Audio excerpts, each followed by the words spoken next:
Today we're tackling a really fundamental issue in our increasingly digital lives: freedom of speech online. Yeah, it's huge. We've got a comprehensive set of materials here, mostly these in-depth module slides. Mm, And our goal is to cut through the complexities. What can we actually say online? What laws govern it? And maybe most importantly, why should you care? exactly. And the material gives us a pretty broad perspective. It looks at everything from like the basic models of how communication's been regulated historically, Print, broadcast. all the way to the real challenges now managing speech online today. Things like anonymity, global censorship, net neutrality.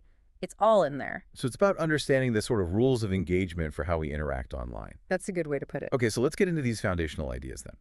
Our materials, they start by outlining how different communication methods, Mm. newspapers, radio, even the old postal system, those common carriers, Mm. how they've been regulated. Mm-hmm. Different rules for different media. And what's really interesting is how the Telecommunications Act of 1996 kind of changed the game, especially for the internet. Oh, absolutely. That 96 Act drew a really, really critical line. It basically said that if you're providing or, using an interactive computer service, think ISPs, platforms, Yeah. you're generally not legally seen as the publisher of content someone else posts. Ah, Huh? okay. So not responsible in the same way a newspaper editor is. Precisely. That decision gave online platforms this level of protection from liability for user stuff traditional publishers just don't have. Right. And you could argue that really paved the way for the internet we have now with all the user-generated content, for better or worse. Right, right.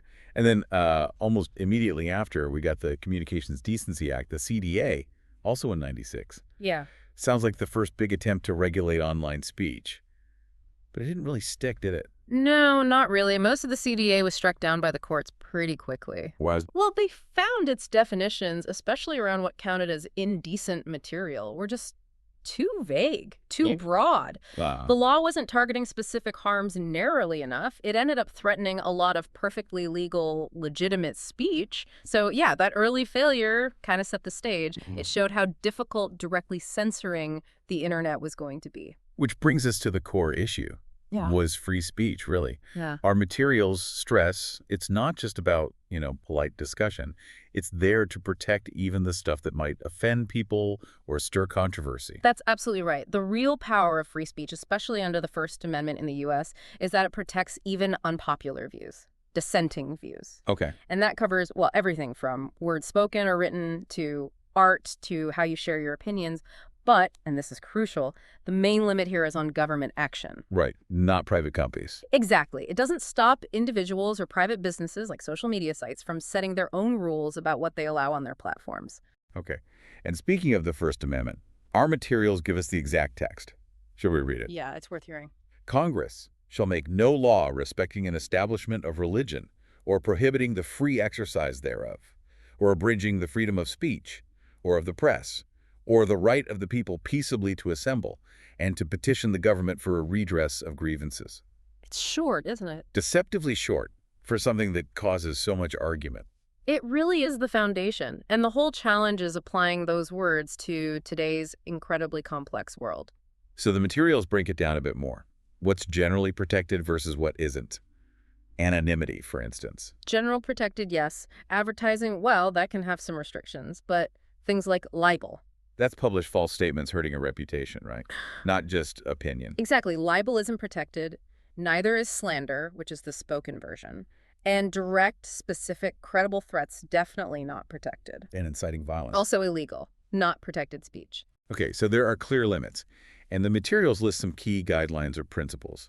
One that jumped out was distinguishing speech from action. Like advocating for something illegal. That's usually okay. That sounds weird. It does sound weird, but here's the distinction the law usually makes. It's about expressing an idea, even an idea about breaking the law versus taking actual steps to do it. Oh, okay. Unless your words are intended and likely to produce immediate illegal action, they're generally protected. It's a high bar. Got it. Another principle. Laws shouldn't create a chilling effect. Yeah, They shouldn't make people afraid to speak legally. exactly. Laws can't be so vague or broad that people self-censor out of fear of accidentally crossing some line. And I like the point about not reducing all adult content down to what's okay for kids. Mm-hmm. It touches on that balance. Protecting children is vital, obviously, but not at the expense of restricting what adults can say and see. It's a very delicate balance, and that's where the legal idea of using the least restrictive means comes in. Meaning, if there are ways to achieve a goal, like protecting kids, that are more targeted and less intrusive on adult speech, those should be used instead of broad bans. Right, okay. Makes sense. So let's shift gears a bit. Regulating speech online specifically. Yeah. Our materials loop back to those media categories: print, broadcast, common carriers, and they put ISPs, internet service providers, under common carriers. How does that classification affect things? Well, classifying ISPs as common carriers puts them in a regulatory tradition that historically emphasizes open, non-discriminatory access. Like the old phone system, the idea was it should be open to everyone without unreasonable interference. Okay. But applying that old model to the internet, well, it's led to a lot of debate, a lot of legal fights, especially given just how much stuff is online and how varied it is. Yeah, I can imagine. And then we hit that really thorny area of offensive speech. The materials say it's super subjective, and often online censorship efforts end up focusing on sexually explicit stuff. What's the actual legal line there? What makes something legally obscene, not just offensive? The legal definition of obscenity is actually pretty specific, and the bar is quite high.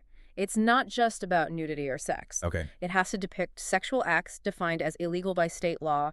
It has to be patently offensive based on local community standards, primarily appeal to prurient interest, basically lustful thoughts, and it has to lack any serious literary, artistic, political, or scientific value. The whole thing. Wow, there's a lot of conditions. It is. And trying to apply that definition online, it creates massive headaches. Like, what's the community online? Your town, the whole country, the world. Right. And what does distribution mean when something's just there? Exactly. It's like, as you said, using an old map for a new city. So this difficulty leads to these various attempts at internet censorship laws and the alternatives. Let's revisit the CDA again, the Communications Decency Act. We know it failed, but what was its main aim? Its main goal was protecting kids. It made it a crime to knowingly make obscene or indecent communications available online to anyone under 18. But it failed because... Because, as we said, indecent was too vague, the law was too broad, it wasn't the least restrictive means, and honestly, existing laws like those against obscenity and child pornography already covered the worst stuff. So the court saw it as overkill that hurt adult free speech. Okay. Then came COPA, the Child Online Protection Act in '98. That was meant to be more precise. It was more targeted, yeah. It focused on commercial websites knowingly making material harmful to minors available, using those community standards again. But it also failed. Also found unconstitutional. The big problem there was the community standards bit. Because the internet is national or global, it would have effectively meant the most conservative community standards could dictate what everyone in the country could see online. Another chilling effect. A huge chilling effect on constitutionally protected speech for adults, yes. But one law did survive. CIPA, the Children's Internet Protection Act of 2000. What made CIPA different? Why was it upheld? The key difference with CIPA is it doesn't directly ban content or punish websites. Instead, it ties federal funding like E-rate funds for schools and libraries to having filtering software on their public internet computers. So it's a condition for getting money. Exactly. The court saw it as Congress setting conditions on its funding, not as a direct mandate to censor. Schools and libraries weren't forced to use the filters in a specific way, and there weren't penalties tied to the content itself. Interesting distinction. So funding incentive, not a speech restriction per se. What about other media? Video games. Our materials mention a California law. Right. California tried to ban selling or renting violent video games to minors, but in 2011, the Supreme Court struck that down. Why? They ruled it violated the First Amendment. They said video games, like books or movies, are a form of expressive speech and get constitutional protection. Okay, so if direct censorship often fails legally, what else have people tried? Filters seem obvious. Filters are definitely common. They use keywords or image blocking, to stop access to sites deemed inappropriate. Parental controls use them. But they're not perfect. Far from it. They often overblock blocking perfectly legitimate sites like health information or academic research.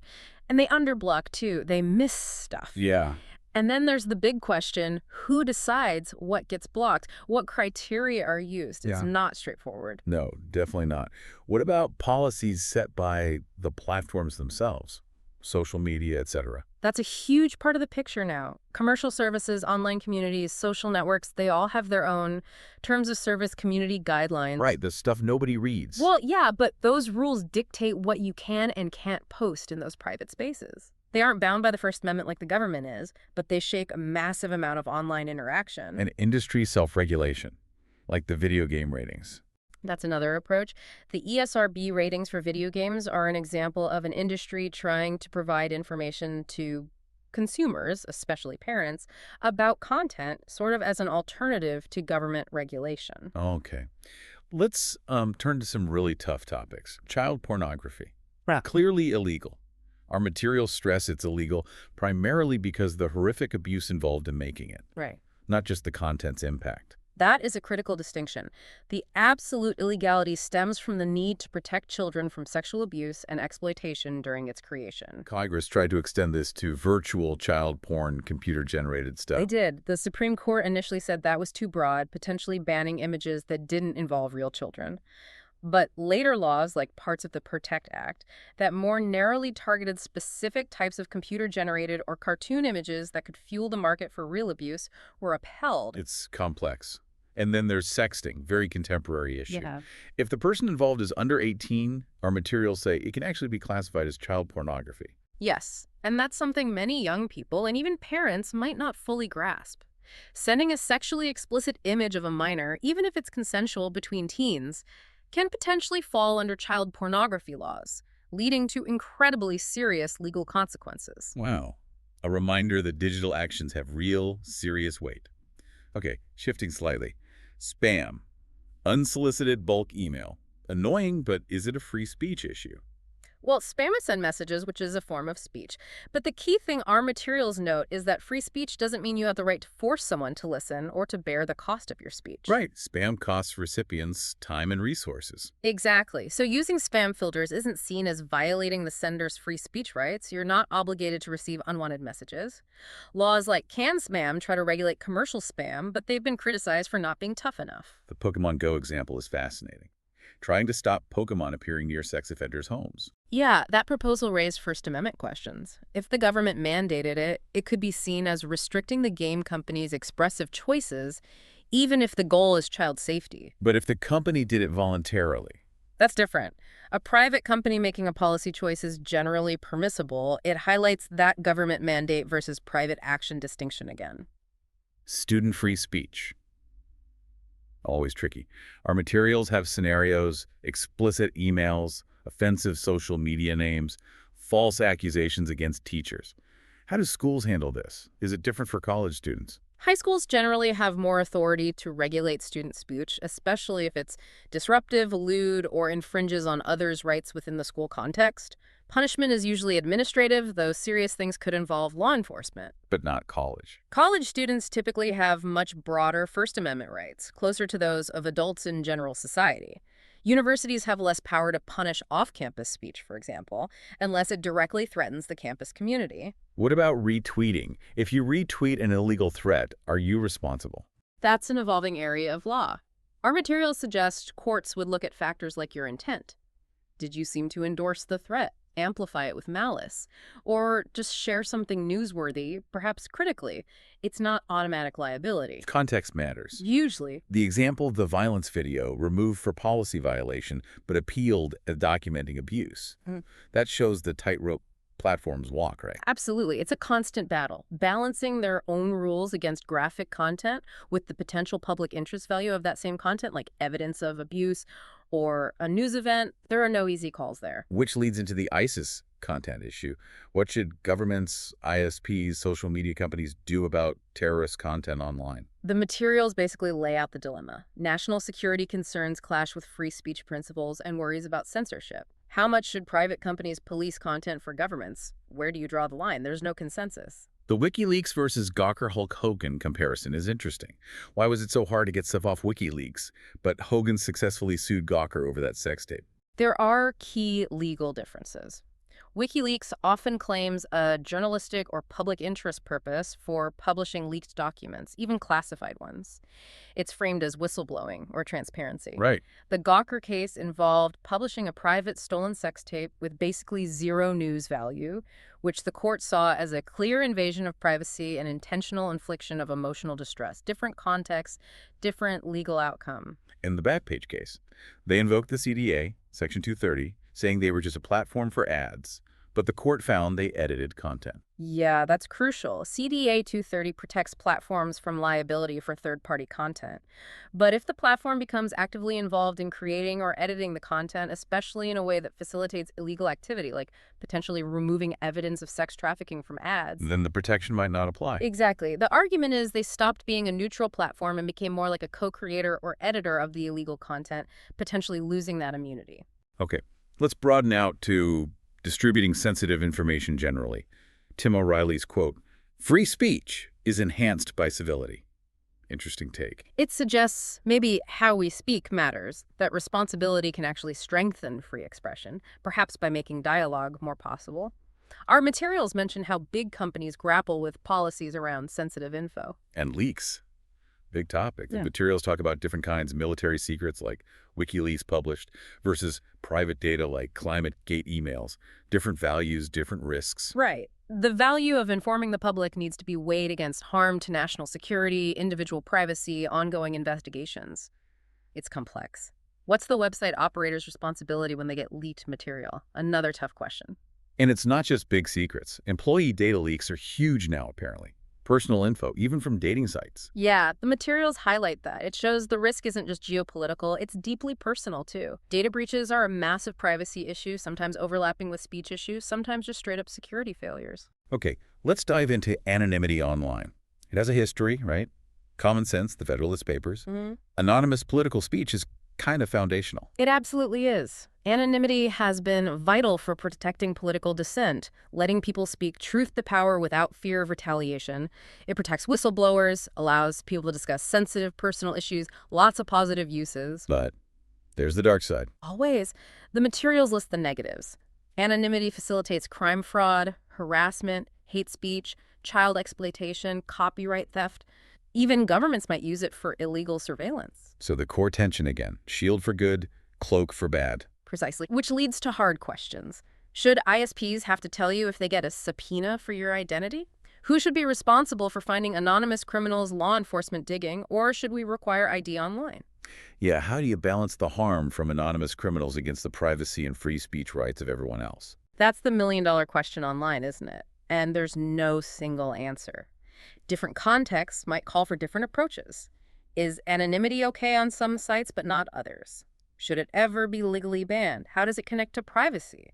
The right to be forgotten. The Glassdoor case mentioned a law firm trying to unmask anonymous negative reviewers sums it up, right? Protecting reputation versus anonymous critique. It's a perfect example. Courts have to weigh the speaker's First Amendment right to anonymous speech against the potential harm of defamation if the speech is false and damaging. Usually, there has to be a strong preliminary case made for defamation before unmasking is ordered. Even hobby drones posting videos on YouTube raised issues. The FAA cautioned about ad revenue making it commercial. Yeah, it shows how regulations, even aimed elsewhere like aviation safety, can unexpectedly bump up against free expression online.